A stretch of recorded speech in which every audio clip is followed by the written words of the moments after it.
ऐ दोस्त पंखों को खोल, क्योंकि ये ज़माना सिर्फ उड़ान देखता है और उड़ान इस ज़माने को दिखाना पड़ेगा।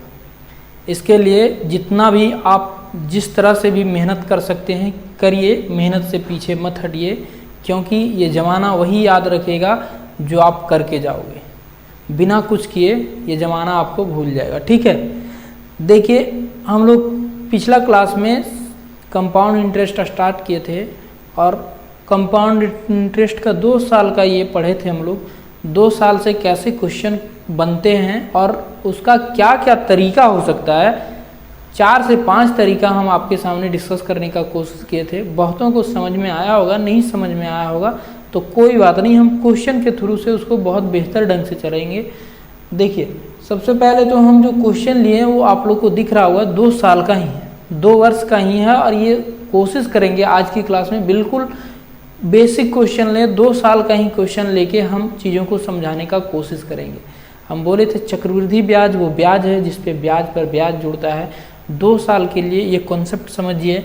हम 4-5 मेथड जितना बताए थे उस मेथड के थ्रू से कोई भी एक मेथड सेलेक्ट करके हम आपसे बात करने का कोशिश करेंगे। ठीक है, स्टार्ट करते हैं क्लास। देखिए क्वेश्चन क्या कहता है, 3000 रुपये का 20% वार्षिक चक्रवृद्धि ब्याज की दर से 2 वर्ष का मिश्रधन ज्ञात कीजिए।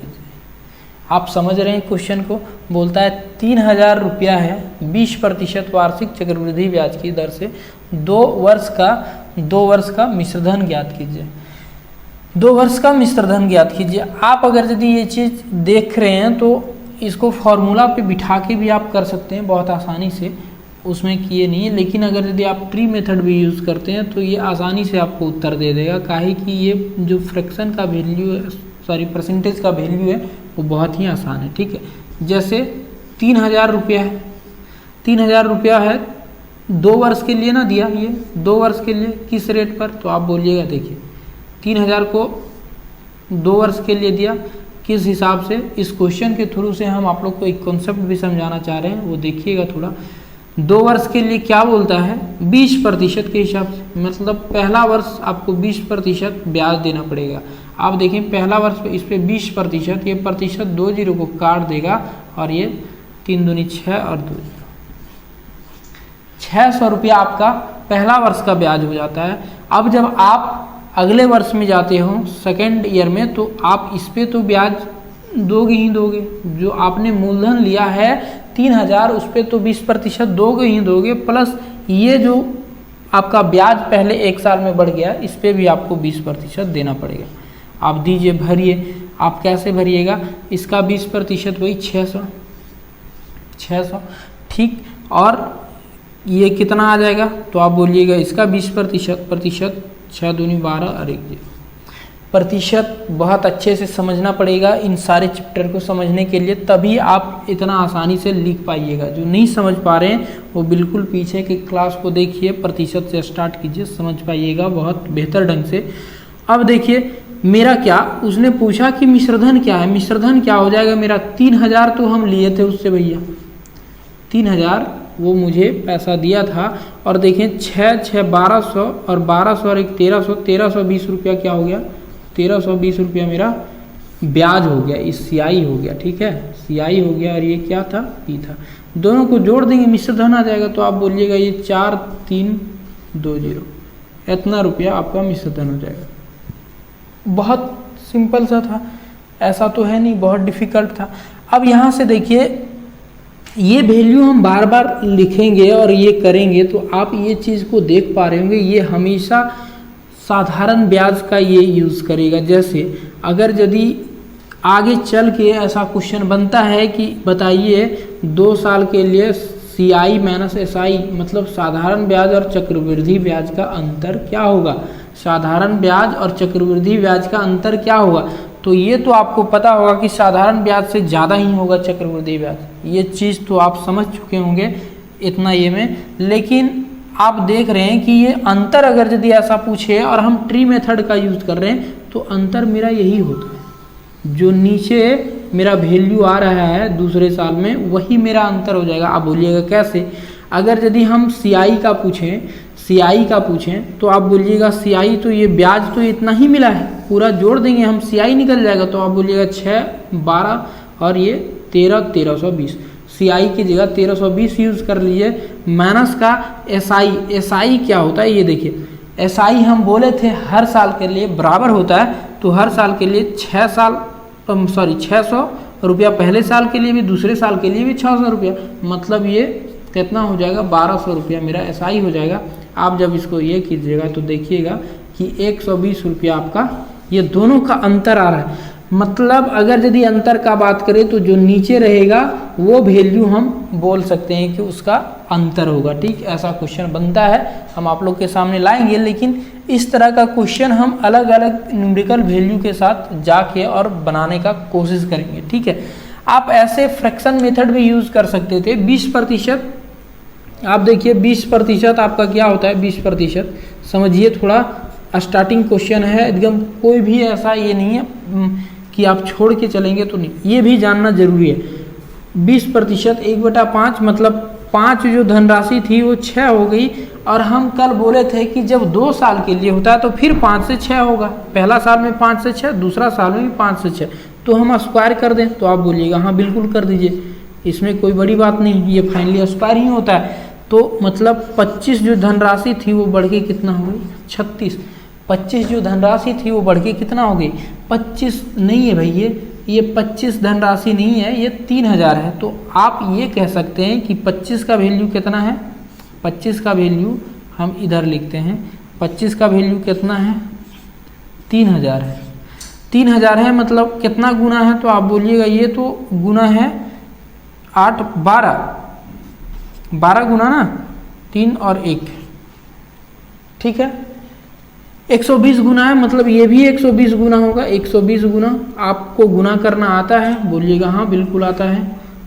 0 का 0 और 6 दूना 12, ठीक, 6 दूना 12 हो जाएगा, और 3 कितना 36 दूनी 72, आप डायरेक्ट कर सकते थे 360 और 72, वैसे 6 और 6 12 और 12 और 1 13 और 3 और 1 4, 4320 रुपया। मैंने क्या देखा, ये देखा कि मेरा जो धनराशि 3000 था वो बढ़ के मतलब मिश्रधन मेरा 4320 हो गया। यहाँ से भी यही उत्तर आ रहा था, यहाँ से भी यही उत्तर। अगर यदि आप इफेक्टिव रेट का भी यूज़ करते तब भी जा सकते थे ऐसे क्वेश्चन पे, लेकिन यहाँ हम क्या देखें, अगर यदि ये मेथड यूज़ करते हैं, ये मेथड यूज़ करते हैं तो हमको कुछ जोड़ना नहीं पड़ता, हम डायरेक्ट यहाँ से यहाँ पहुँच जाते हैं। इस मेथड में हम देखें कि मुझे कुछ जोड़ना और घटाना नहीं पड़ा, ये चीज़ वैल्यू हम इक्वेट किए तो यहाँ से यहाँ पहुँच गए, इसलिए ये मेथड यहाँ हम यूज़ कर सकते थे बहुत बेहतर तरीके से। ठीक है, एक क्वेश्चन और लेते हैं ऐसा, एक क्या ऐसा 2-3 क्वेश्चन हम आप लोग के सामने रखेंगे और बनाएंगे उसको। ठीक है, चलिए देखिए दोस्तों, सेम उसी तरह का क्वेश्चन हम आप लोग के लिए इतना कर रहे हैं कि छोटा से छोटा क्वेश्चन बहुत बेहतर ढंग से आपको समझाने का कोशिश कर रहे हैं, उस चीज़ को आप यूज़ कीजिए और पढ़िए। ठीक है, बगैर पढ़े सिलेक्शन नहीं होगा, ये बात आप भी जानते हैं बखूबी। अपने को धोखा देने से बेहतर है कि आप इस चीज़ को जानिए कि आपने क्या पढ़ रखा है क्या नहीं पढ़ रखा है। देखिए आसान सा क्वेश्चन लिए, बिल्कुल स्टार्ट हम इसी तरह से हर चैप्टर का कर रहे हैं, बहुत आसान क्वेश्चन, शुरुआत में ही हम डिफ़िकल्ट ले नहीं सकते और लेना भी ज़रूरी नहीं है। ठीक है, देखिए इस क्वेश्चन को पहले तो पढ़ते हैं और उसके बाद बनाते हैं। 8000 की धनराशि 5% बोलता है, 8000 की धनराशि 5% वार्षिक दर से 2 वर्ष का चक्रवृद्धि मिश्रधन ज्ञात कीजिए। मतलब यहाँ भी अमाउंट पूछ रहा है आपसे, मिश्रधन पूछ रहा है 2 वर्ष का ही। हम ये बोलें कि आज की वीडियो में आपको 2 वर्ष का ही ये फंडा सिखाएंगे, काहे कि हम 3 वर्ष के ये पे गए नहीं हैं अभी तक, 4 वर्ष 5 वर्ष बचा है। ठीक है, 2 वर्ष का बात हुआ तो 2 वर्ष। आप देखिएगा इस तरह के क्वेश्चन को आप डायरेक्ट इफेक्टिव रेट से भी बना सकते हैं, लेकिन यहाँ आपको याद नहीं है तो कोई बात नहीं। देखिए इफेक्टिव रेट हम बोलिएगा तो लिख देंगे, लेकिन यहाँ से आप देखिए कैसे कर सकते हैं। 5% देखिए 20 से 21 चल जाएगा, 20 से 21, तो आप बोलिएगा कि फ्रैक्शन मेथड ही यूज़ कीजिए, ऐसा है तो आप फ्रैक्शन मेथड यूज़ कीजिए। 5% 1/20 होता है। ये कैसे होता है, कहाँ से होता है, आप पीछे की वीडियो से देख के समझ सकते हैं। ऐसा नहीं है कि हम डायरेक्ट लिख रहे हैं, इसको बखूबी समझाएं उसके बाद लिख रहे हैं। 5% 1/20 होगा, मतलब जो धनराशि 20 थी वो 21 हो जाएगी। और ये कितना बार हो रहा है, 2 वर्ष के लिए, तो 2 बार होगा। तो हम क्या करते हैं, इसको स्क्वायर कर देते हैं, ठीक है। एक ही बात होगा, नहीं तो हम 20 से 21 फिर जाएंगे और करेंगे। ये कितना हो जाएगा, तो आप बोलेगा 400, और ये कितना हो जाएगा 441। जो धनराशि 400 थी वो 441 हो जाएगी बढ़ के, ठीक है। धनराशि 400 नहीं, ये कितना 8000, मतलब इसका वैल्यू कितना दे रखा है उसने 8000। तो आप बोलिएगा कितना गुना है, तो ये 20 गुना है। 20 गुना होगा, 4 दूनी 8 और 3 0, ठीक। तो इसका मतलब आप ये भी तो 20 गुना होगा, ये भी तो 20 गुना होगा। कितना हो जाएगा, तो आप बोलिएगा एक तो 0 दीजिए पहले, फिर 2, फिर 8, फिर 8, ठीक है। इतना रुपये 8820 रुपये हो जाएगा। मुझे उम्मीद है ये बात समझ पा रहे होंगे। अब तरीका हम ऐसा नहीं, इसमें दूसरा तरीका यूज़ करने का कोई फ़ायदा नहीं। इफ़ेक्टिव रेट के बारे में आप लोग पढ़े थे, इफ़ेक्टिव रेट। तो इफ़ेक्टिव रेट आप क्या करते हैं ऐसे सवालों में, जब इफ़ेक्टिव रेट निकालते हैं तो आपका ब्याज निकल जाता है, CI निकल जाएगा, और फिर उसको इसमें जोड़िएगा। उससे तो बेहतर ये है, इफ़ेक्टिव रेट का एक बार फिर से हम बता देते हैं, वैसे यूज़ करेंगे एक नेक्स्ट टाइप के क्वेश्चन में। इसमें बोलता है 8000 का देखिए इफ़ेक्टिव प्रतिशत, मतलब 2 साल में कितना प्रतिशत डायरेक्ट ब्याज लग जाएगा। हम 2 साल में डायरेक्ट क्या बोले थे, ऐसा है तो जितना रहता है, जितना प्रतिशत 5% है, तो पहले तो इसका डबल करेंगे, और डबल करेंगे तो कितना हो जाएगा 10, और फिर इसका स्क्वायर करके जोड़ेंगे, मतलब ये करेंगे। तो इसका स्क्वायर कीजिएगा, 25 और बटा में 100 करना रहता है, तो ये 25 का 0.25, ठीक, यही ना होगा। इतना % इसका डायरेक्ट ब्याज आ जाएगा, डायरेक्ट ब्याज आ जाएगा। आप बोलिएगा कैसे किए, हम कल जो बताए थे इफ़ेक्टिव रेट कि पहले तो इस जो % दिया है वो 2 साल के लिए डबल हो जाएगा, और उसके बाद कैसे, ये फॉर्मूला भी हम बताए थे A + B, लेकिन यहाँ A और B अलग अलग नहीं है, एक ही रेट है, तो ये 2 बार हो जाएगा। तो हम जोड़ें 5 5 10, और फिर प्लस में AB बटा का 100, यही था। तो AB यहाँ भी तो AB मतलब A स्क्वायर हो जाएगा, ये दोनों सेम ही है, तो A स्क्वायर हो जाएगा। तो 5 का स्क्वायर करते हैं तो 25, और बटा में 100 तो 0.25, और दोनों जोड़ें तो 10.25%। मतलब इसका अगर यदि आप 10.25% निकालिएगा, 2.25% निकालिएगा तो कितना हो जाएगा, आप बोलिएगा कि इतना। इसको 2 0 और दे दीजिए, और ये 3 0, इस 3 0 को काट देगा, और ये 2 से 4 बार में, 2 से 5 बार में, 5 से 2 बार में, और 0 5 बार में, यही। अब कितना हो जाएगा, तो आप बोलिए 0 और ये 2 और 4 दूनी 8, ठीक है। ये आपका क्या निकला, डायरेक्ट ब्याज निकल गया। ये चीज़ आप इसमें जोड़िएगा। अगर यदि ये अमाउंट चाहिए आपको, मिश्रधन चाहिए, तो ये तो आपका CI हो गया, CI हो गया, और आपका अमाउंट सॉरी प्रिंसिपल कितना था 8000 रुपया, और ब्याज 820। आप 8820 पे इस तरह से भी जा सकते हैं, ठीक है।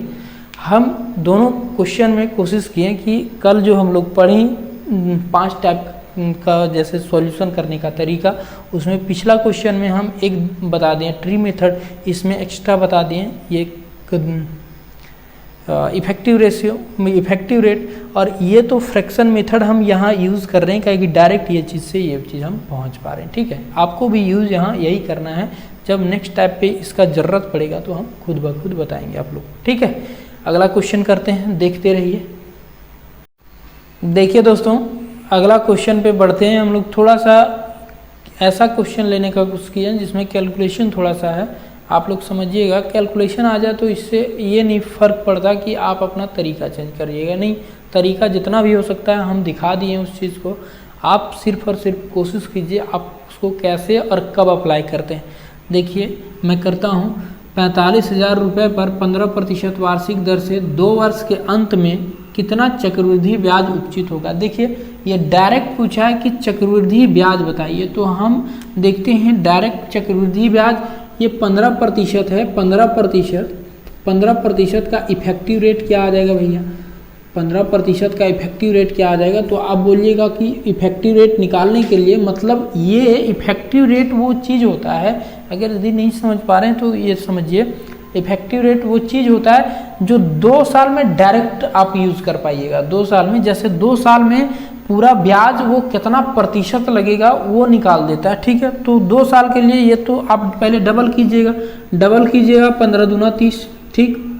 फिर इसका स्क्वायर करना होता है, स्क्वायर कीजिएगा तो कितना आ जाएगा 225 और बटा में 100 रहता है, बटा में 100 जब कीजिएगा तो ये यहाँ आ जाएगा पॉइंट, बोलिएगा हाँ बिल्कुल आ जाएगा। आप क्या देख रहे हैं, जब ये जुड़ेगा इसमें तो कितना हो जाएगा, ये 32.25। आप ऐसे कह सकते हैं कि दशमलव के बाद 2 ही अंक रहेगा, ये इधर भाग जाता है, ठीक। तो डायरेक्ट ये चीज़ आपको लिखना आना चाहिए, ये चीज़ आप जब यूज़ कीजिएगा तो समझ पाइएगा। डबल किए, इसका स्क्वायर कर दिए और 2 अंक के बाद पॉइंट दे दिए, ठीक है। काई की बटा में 100 रहता है, 2 अंक के बाद पॉइंट दिए, ये 2 इधर आ गया और ये 32 बना दिया, 32.25 हो गया, ठीक। मतलब इफेक्टिव रेट जो है, इफेक्टिव रेट वो अब टोटल ब्याज कितना मिलेगा, ब्याज कितना मिलेगा, तो आप बोल सकते हैं कि 32.25% ब्याज मिलने वाला है, कितना पे, 45,000 पे, 45,000 पे, कितना 32.25% हटाइएगा बटा में 100 चल जाएगा।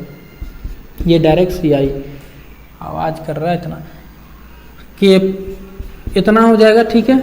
आप जब इस चीज़ को काटिएगा तो ये 2 जीरो को काट देगा और ये 2 जीरो नहीं, इसका एक ही जीरो कटेगा, कई के ऊपर एक जीरो, इसका 1 जीरो से काट देते हैं हम। अब इसको गुना करेंगे, 32-25 को 45 से आप गुना कीजिए, 32-25 को 45 से गुना करते हैं तो ये क्या आ जाएगा, 25 और 10 और 2 12, ठीक है। और कितना आ जाएगा ये बताइए, 10 और 1 11, ठीक, 10 और 1 11 और ये 4 15 और 16, ठीक है। 20 जीरो, फिर 4 दूना 8 और 1 9 और 4 तिया 12, ठीक है। 5 2 1 5 4 और 1। अब देखिए इतना गुना कर लिया, हम देख रहे हैं बटा में 10 बचा हुआ है, बटा में 10 बचा हुआ है मतलब 1 अंक के बाद हम पॉइंट लगा देंगे, 1 अंक के बाद पॉइंट लगा देंगे, मतलब CI मेरा क्या निकल गया, CI मेरा 14,512.5 रुपया मेरा CI निकल गया। ये चीज़ डायरेक्ट हम निकाल पाए, ठीक है। जब आप फ्रैक्शन मेथड यूज़ कीजिएगा तो डायरेक्ट आप चल जाइएगा किस पे, अमाउंट पे, और फिर अमाउंट निकाल के घटाना पड़ेगा उसमें हम, इसलिए वो चीज़ वो तरीका अगर नहीं यूज़ किया हम, ये तरीका डायरेक्ट मेरा CI देता है, CI को हम इसलिए ले आए, ठीक। आप ट्री मेथड भी यूज़ कर सकते थे, लेकिन उसमें भी थोड़ा सा कैलकुलेशन आता है, इसमें भी कैलकुलेशन, कुछ कैलकुलेशन बहुत बड़ा नहीं है, हम गुना करना इतना आता है, ठीक है। चलिए एक क्वेश्चन और करके देखते हैं हम लोग कैसे इसका, अगर यदि आप इस चीज़ को समझ पा रहे होंगे तो ऐसा ही नहीं है, ये तो सिंपल सा बिल्कुल साधारण क्वेश्चन आप लोग के सामने लाए। इसमें बहुत तरह का क्वेश्चन बनता है, तिमाही करके, 6 माही करके, ऐसा वाला कॉन्सेप्ट, चौमाही करके, इस टाइप का कॉन्सेप्ट, वो सब हम एक एक करके बताएंगे। आप लोग ऐसा मत सोचिएगा कि हम वो चीज़ छोड़ते हुए, कुछ भी ऐसा नहीं होगा जो हम छोड़ेंगे। मेरे ध्यान में सब चीज़ है, क्या पढ़ा रहे हैं, क्या छोड़ते जा रहे हैं, ठीक है। वो हम चक्रवृद्धि ब्याज को थोड़ा अच्छे से पढ़ाने के लिए में हम सिर्फ और सिर्फ 2 साल के कॉन्सेप्ट को बताएं, फिर 2 साल से बनने वाला क्वेश्चन हम ले रहे हैं, उसके बाद फिर आगे मूव करेंगे हम, ठीक है। बने रहिए वीडियो में, बहुत अच्छे से और बहुत सरल तरीके से आपको समझाने का कोशिश कर रहे हैं। देखिए दोस्तों, ये क्वेश्चन थोड़ा सा अलग है, मतलब जो हम लोग पीछे प्रीवियस क्वेश्चन किए उससे थोड़ा सा अलग है। इसमें जानना चाह रहा है कुछ अलग। देखिए 30,000 पर 7% प्रति वर्ष की दर से कुछ अवधि के लिए चक्रवृद्धि ब्याज 47 रुपया है, इतना रुपया है, ठीक है। तो अवधि क्या है, मतलब कितने अवधि के लिए ये पैसा दिया गया था, जो ब्याज उस पर, चक्रवृद्धि ब्याज उस पर 4347 रुपया मिला। तो देखिए इस टाइप के क्वेश्चन को करने का मेरा तरीका ये हो सकता है क्या कि आप सबसे पहले तो देखिए इतना धन था, 30,000 रुपया पे मेरा ब्याज इतना मिला, तो हम डायरेक्ट ये चीज़ फाइंड कर सकते हैं कि ये ब्याज प्रतिशत में कितना है। और अगर यदि प्रतिशत में हमको पता चल जाता है तो हम देखेंगे ये किसका इफेक्टिव रेट के बराबर होगा। जैसे देखिए हम बनाने का पहले कोशिश करते हैं। 47 रुपया मिला है, कितना पर मिला? 30,000 रुपया पर। ठीक, प्रतिशत जो पढ़ा होगा बिल्कुल समझ में आता होगा। 30,000 रुपया पे 47 रुपया मिलता है, और ये हम जानना चाह रहे हैं कि प्रतिशत में कितना मिला, तो प्रतिशत मिलाने के लिए गुना 100 की। ठीक, आप देखिएगा तो ये 2 जीरो इस 2 जीरो को काटेगा। ठीक, 3 से ये काट दीजिए, 3 से ये 100 बार में, और ये 3 से 3 एकम 3। ठीक है, 3 चौका 12, फिर 3 चौका 12, और ये 3 नवा 27। ये देखिएगा इतना, और बटा में 100 है, मतलब 14.49%। और अगर यदि आप इसको ध्यान से देख पा रहे हैं तो 7% के हिसाब से ये कितना साल का हो जाएगा इफेक्टिव रेट? तो आप बोलिएगा ये तो जस्ट डबल है इसका, 7 का 14 और फिर 7 का स्क्वायर 49 मतलब यहाँ से आप इस चीज़ को कंक्लूड कर पा रहे होंगे कि ये कब, मतलब 2 वर्ष के लिए ही यूज़ किया गया है। 2 वर्ष के लिए ही यूज़ किया गया। 2 वर्ष के लिए आप इफेक्टिव रेट अगर यदि लिखना चाहें, इफेक्टिव रेट किसका, इफेक्टिव रेट किसका, 7% का, तो आप क्या लिखिएगा? हम बोले थे कि 2 वर्ष के लिए है तो इसको डबल कीजिए पहले, तो कितना हो जाएगा 14, और फिर इसका स्क्वायर करना है 7 49, और 2 अंक के बाद ही पॉइंट देना है, तो यहाँ इतना हो जाएगा क्या? तो आप बोलिएगा हाँ, इफेक्टिव रेट तो 7% का इतना ही होगा। मतलब अगर यदि 7% के हिसाब से मेरा टोटल इफेक्टिव रेट प्रतिशत में ब्याज इतना मिल रहा है, मतलब वो 2 वर्ष के लिए दिया गया है, तभी तो ऐसा हुआ। हम इसलिए बोले थे कि हम हर तरीके को जानेंगे। ठीक, और अगर यदि ऐसा कर पाते हैं तो बेहतर है, नहीं कर पाते हैं तो आप क्या कर सकते हैं, ट्री मेथड को थोड़ा सा यूज में लाइए, ट्री मेथड को, और क्या कीजिएगा आप निकालते जाइए। ठीक है, निकालते जाइए, देखिए ये कितना साल के लिए बनता है। तो आप बोलिएगा पहले तो हम 30,000 लिखते हैं, 30,000 लिखते हैं। 1 साल के लिए अगर यदि लेते हैं तो 1 साल के लिए 7% हमको मिलेगा, और ये कितना मिलेगा? सब देखिए प्रतिशत 2 जीरो को खा जाएगा, और ये 2100। ठीक, यहाँ तो काम नहीं बना, अभी ब्याज मेरा 2100 मिल रहा है। अगला फिर जाएंगे दूसरा नेक्स्ट ईयर में, तो ये ब्याज तो सेम ही रहने वाला है, ऊपर ब्याज जो होता है सेम ही रहने वाला है। ये एक एक चीज़ करके देखिए, ये यहाँ जितना 7%, इसका यहाँ भी 7%, लेकिन अब दूसरा साल में इनकी है तो इसका तो ब्याज हमको लेना बच गया, ये भी 7% आप लीजिएगा। 7% जब लीजिएगा तो प्रतिशत 2 जीरो को खा जाएगा, और ये 7 और 7 दूनी 14। अब आप देख रहे होंगे कि 2100 और 2100, 4200 और 4347 रुपया, मतलब यहाँ मेरा 4347 रुपया ब्याज मिल गया, और इतना ही ब्याज हमको चाहिए भी था। मतलब आपने कितना साल के लिए यूज़ किया? तो आप बोलिएगा कि ये तो 2 साल के लिए यूज़ हो रहा है, मतलब 2 वर्ष का। थोड़ा सा अगर यदि थोड़ा सा आप दिमाग लगाते हैं तो आप डायरेक्ट जान सकते हैं कि 30,000 का 7% 2100, ये डबल जाएगा तो 4200, और इसका कितना होता है ये निकालना सिर्फ आपके ये में, आप तुरंत देखिएगा कि ऐसा हो रहा है। 3 साल के लिए रहता, अगर यदि ये धनराशि मतलब ब्याज और रहता तो हम तीसरे साल पे भी जाके चेक कर सकते थे। ठीक, लेकिन इसमें थोड़ा सा ये आप देखिए, इफेक्टिव रेट बहुत आसानी से ये भी हमको उत्तर दे दिया। ठीक है, चलिए आप समझे होंगे, मुझे उम्मीद है इस बात का, और नहीं समझे हैं तो वीडियो को एक बार नहीं 1000 बार देखिए, बार बार देखिए, तब तक देखिए जब तक समझ में नहीं आता। आपको इस बात की गारंटी आप समझ पाइएगा। हम चीज़ों को बहुत धीरे धीरे समझाने का कोशिश किया, आपने ये चीज़ को देखा भी। ठीक, चलिए आज के लिए इतना ही रखते हैं। जय हिंद।